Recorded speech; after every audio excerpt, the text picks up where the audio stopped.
Welcome to the channel where shadows lurk in the corners of your mind, and the line between reality and nightmare is a whisper away.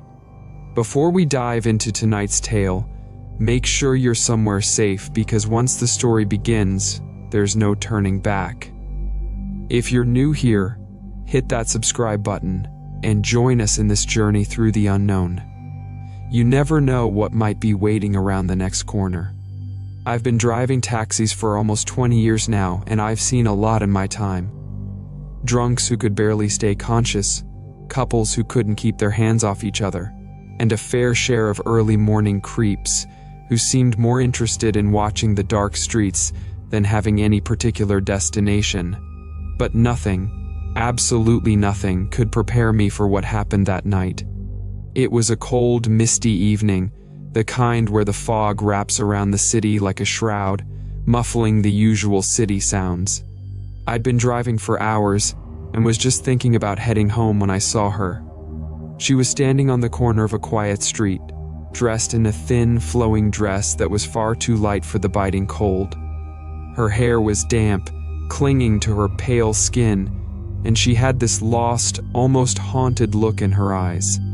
Something about her made me hesitate, but I couldn't just leave her there.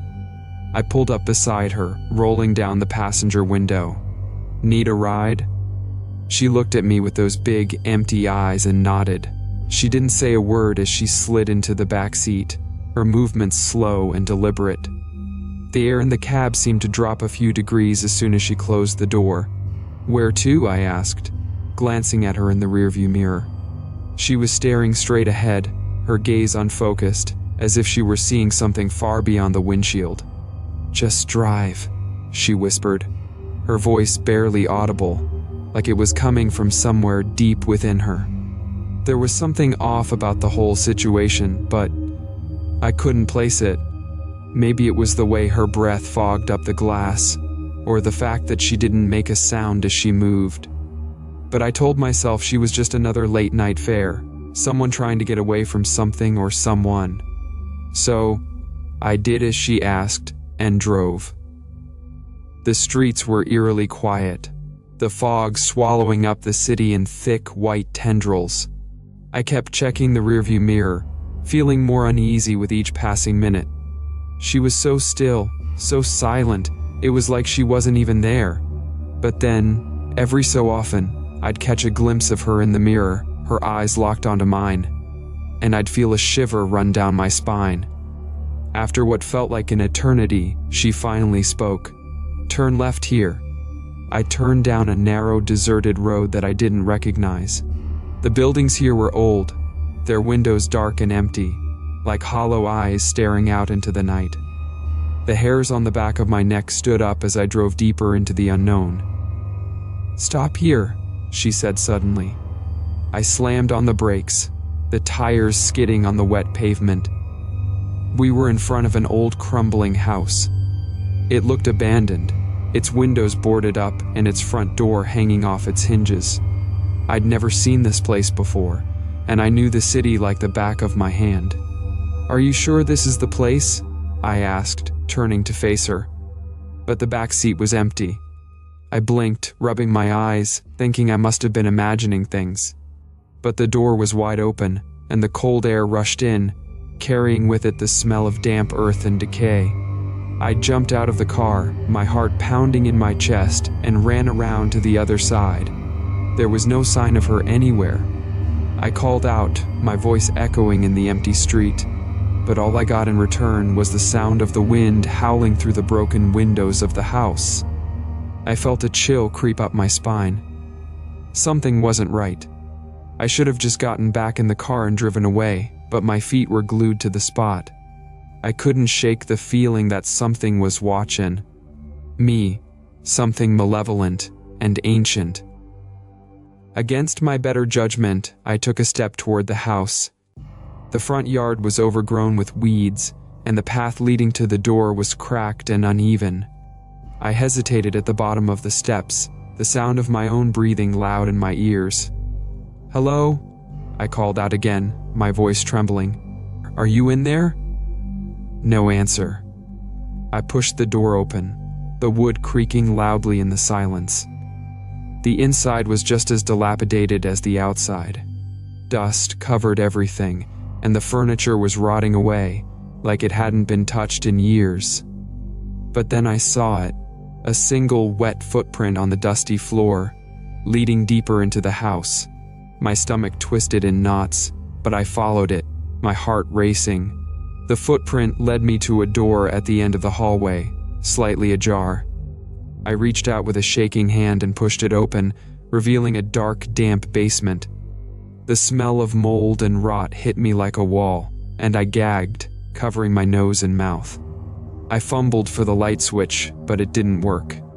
The only light came from a small, barred window near the ceiling, casting long, ominous shadows across the room. And then I saw her. She was standing in the far corner, her back to me, her head tilted at an unnatural angle. Her dress was soaked, clinging to her skin, and her hair hung limply over her face. I froze, my mind screaming at me to run, but my body refused to move. "Are you okay?" I finally managed to choke out. She didn't respond, didn't move, just stood there like a statue, her breath ragged and uneven. I took a step closer, my foot crunching on something brittle. I looked down and saw bones, tiny animal bones scattered across the floor. My blood ran cold as I realized they weren't just animal bones, there were human ones too. I backed away, my heart in my throat, and that's when she moved. Slowly she turned to face me, and I saw her eyes, hollow, empty sockets where her eyes should have been. Her mouth twisted into a grotesque smile, and she took a step toward me, her movements jerky and unnatural. I stumbled backward, tripping over the bones and fell to the floor. She kept coming, her smile widening, revealing sharp, jagged teeth that didn't belong in any human mouth. I scrambled to my feet and bolted for the stairs, my heart pounding in my ears. I could hear her behind me, her footsteps fast and uneven, like she was crawling on all fours. I burst out of the house, slamming the door behind me, and sprinted to my car. I didn't look back, didn't dare. I threw myself into the driver's seat and sped off, the tires screeching as I peeled away from that cursed place. My hands were shaking so badly I could barely keep the wheel steady. I drove for what felt like hours, but no matter how far I went, I couldn't shake the feeling that she was still behind me, that she'd find me, no matter where I went. When I finally stopped, I was in the middle of nowhere, the city lights far behind me. I sat there, gasping for breath, my mind reeling. What the hell had just happened? Who or what was that woman? I never went back to that part of town. I couldn't bring myself to. And I quit driving taxis a few weeks later. I tried to forget, to convince myself it was just a nightmare, some twisted figment of my imagination. But every now and then, I see her in my dreams, those hollow eyes, that grotesque smile, and I know, deep down, that she's still out there, waiting for her next victim. And there you have it, a tale that will make you think twice before picking up a stranger in the dead of night. If you enjoyed this story, don't forget to like, share, and hit that subscribe button for more spine-chilling tales. Remember, the next time you're alone in the dark, you might not be as alone as you think.